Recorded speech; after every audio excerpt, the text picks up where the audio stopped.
SEC media polls dropped. So, of course, we got to talk about it. And where Oklahoma landed for most of the media ain't that bad of a situation, because it could actually get even better. Because I think Oklahoma has a chance of shocking the world once again. And I'm going to tell you exactly why as well. So stick around for that. Before we do that, welcome to Unfair Sports. I'm your host, Jay. Thank you for pulling up to the channel. All right. We've got our preseason media polls that dropped today. So we got a lot to talk about in that capacity. Tomorrow we'll have a video that drops with my reaction to the players and their interviews. We'll really dive into some of their quotes and stuff, because there was some good stuff in there. But first, we've got to talk about the SEC's media poll, as well as where players landed in the first and second team and all this stuff. So without further ado, let's go ahead and pop that bad boy up. Oklahoma did land at number 10 in the media poll. So I thought that was pretty interesting. Not too bad of a spot if you really think about it. Just behind, though, Tennessee, A&M, Ole Miss. A lot of Ole Miss love. South Carolina is very high, but of course the one at the top of the line is Texas.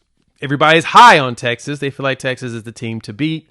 And, I mean, I get it. They got like 96 points on the media poll. Just about everybody picked them to go first.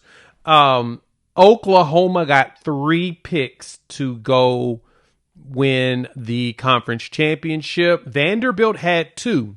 So Oklahoma's 3 was right behind South Carolina, which was 5. And so South Carolina and Oklahoma were the 2 highest that didn't hit double digits. Outside of that, LSU had 20, Bama had 29, Georgia 44, and Texas had the 96. So they're the overwhelming favorite. And I totally understand it. Their defense should be really good. Should be better than it was last year. They actually had a really good defense last year. So it's going to be leaning on that. And then the other thing is, we're trying to find out if Arch Manning is who we think he is. Again, y'all have heard me say it. I think he's going to be good. I don't know if he's going to be the best quarterback in the conference, but that's just me.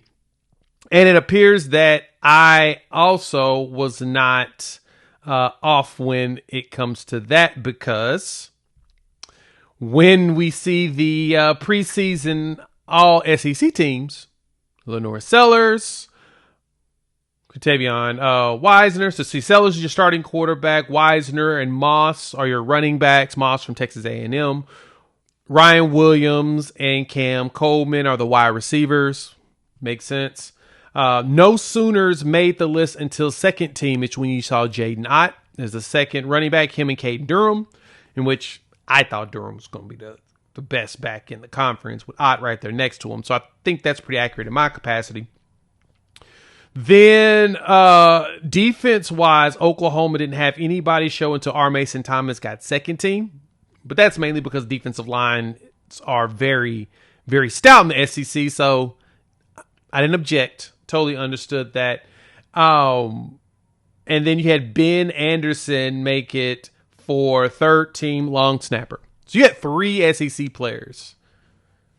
That's it. Nobody else.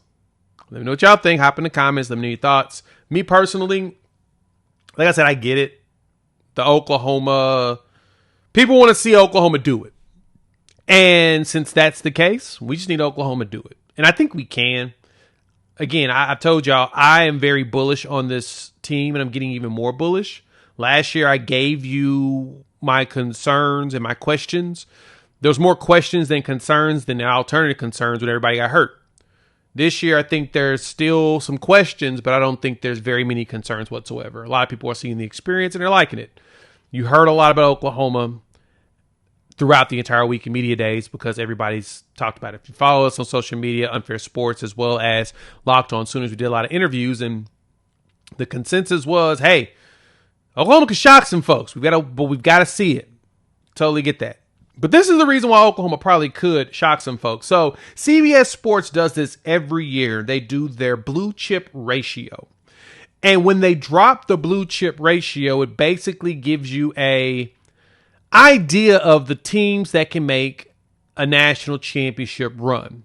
And Bud Elliott does it. He puts it together. This is only high school players. They also did one for transfers, and I'll show you that in a minute. But on the high school side of it, the blue chip ratio is based upon 5 and 4 stars from 247. And the 18 teams that are on this list are the 18 teams that they feel like actually can play for a natty. Well, Oklahoma's on that list. They're number 9. They're the number 9 team on here. Now, last year, Oklahoma was number 5, I believe. But then you had all those injuries, and that's when everything kind of fell apart. So totally made sense that you can't win if you have too many injuries. It just is what it is. But Oklahoma's up here once again. 70% of their roster is blue chips. Now, you may say, well, look at Alabama, look at Ohio State, Georgia.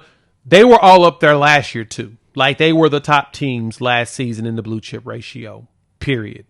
The team, when Michigan won the national championship, they were 52. And as you can see, they're also right there at 57%. So it ain't that much of a change. USC is right underneath them. Tennessee's down there at 54%. Florida State 54%. But this is all encompassing your entire roster, high school wise. This doesn't include transfers. So the high school players you have on your roster left, probably the more you retain, the higher you are. But it's crazy to see Clemson at 55%, right? Kind of wild, don't you think? Clemson's down there next to one of the best in the country. Penn State's number 1 on a lot of people's ballots, and it's 68%. So I ask you, as you all are doubting Jim Nagy, and you've seen me have an interview with him, and we talked about this, why do you think Oklahoma doesn't have a chance? Talk to me. What are your excuses? Because you look at that, 70%. Barring injury, there's no reason Oklahoma should not be competing for the Natty this year, period. Number 9 in the country. When Phil Steele did his preview, where was Oklahoma on his list? Number 9. Now, granted, Steele did not put that on here like this because of the blue chip ratio. He has his own evaluation of players with his staff. But they think that Oklahoma's one of the 9th talented team in the country. They think that they can do it. They think they can be 9th and make the playoffs. The question is, how do you do after you make that? But this right here, this ratio, is the reason why I am bullish on Oklahoma, because I think that the Sooners can get there. Whenever they get out of the top 18 in this ratio, then I'd be like, yeah, I don't think Oklahoma's ever going to have a chance again. But that's not something that we're seeing at Oklahoma. They're still bringing in a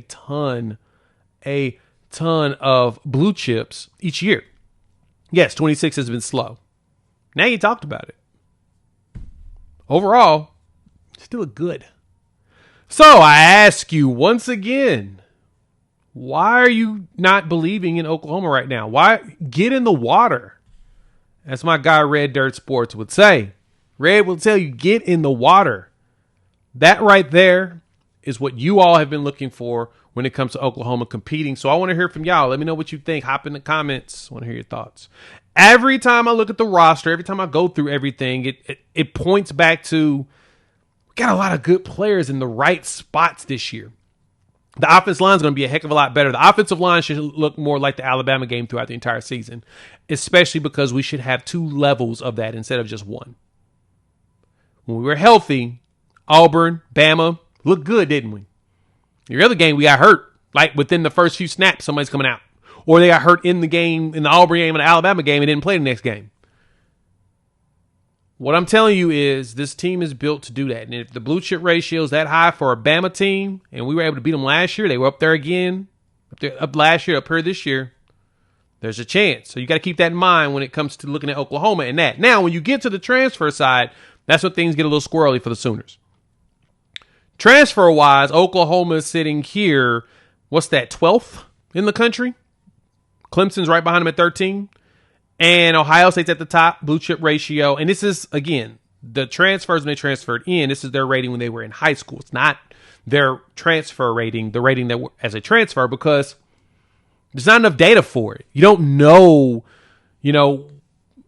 if that translates yet. And that's what CBS Sports is going to try to figure out. But when I saw this, Ohio State's at the top, of course. That's why they're considered, once again, another favorite. I mean, Caleb Downs was probably the one that can shoot your numbers up.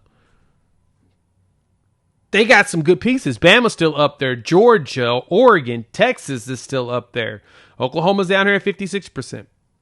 That's when you add in Mateer, who was a 2-star quarterback? 5-star transfer, 2-star quarterback out of high school. Jaden Ott, 3-star running back. Then the whole host of wide receivers.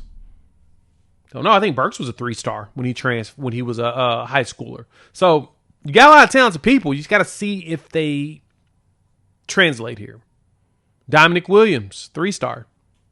Yeah, I know how coveted he was by just about everybody. Again, Eli Bowen was a 3-star. Freshman All-American. Jane Jackson was a 3-star All-American. So, again, you're not going to see as many blue chips here, especially when it comes to transfers, because Oklahoma still has a lot to work with. But what matters is the overall roster of recruits, the high schoolers that we have on our roster that's going to play. 70%, dog. That's a good number. It tells you everything you need to know about what this team can be, is that. So, again, I want to hear from you all. What do you think? Hop in the comments. I want to hear your thoughts. Talk to your boy. What you think about that? Think Oklahoma's got a chance? I do. And a lot of others do as well. We're hearing a ton of chatter from the talking heads. But I also watched the players, and I interviewed Robert Spears Jennings, and we chit-chatted for a bit afterwards and that whatnot. We're going to talk about that tomorrow. Got a video that'll be dropping tomorrow. We're going to dive into just my thoughts on all of their quotes, because Robert Spears Jennings had the best quote of them all. Shout out to Oklahoma Breakdown, because when they said it too, I was like, I said the exact same thing. I loved that quote. You saw it floating around. We'll talk about it in the next video. So yeah, like, subscribe, bell notification so you don't miss it, and we'll chop it up soon. Peace.